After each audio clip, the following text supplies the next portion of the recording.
Bueno, a nivell personal, un repte com un deute, no? que teníem de cara al poble. Teníem ganes de fer un grup de gent que ens vam juntar i vam dir, bé, què fem?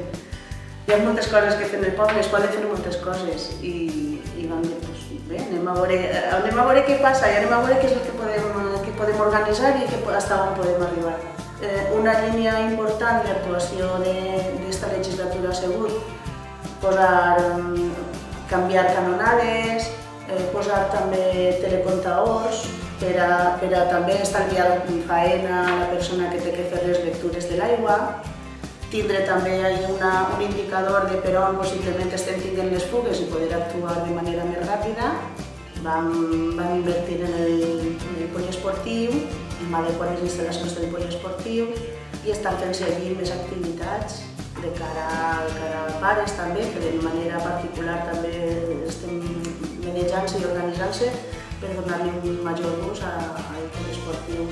El patrimoni idiosincràsic de la zona són els edificis dels riuraus, llocs on antigament es feia l'escalda de la pansa i la secat del raïm de Moscatell i bé, d'això sí que puc dir que estic orgullosa que el grup de Compromís ahir hem deixat la nostra lleugereta.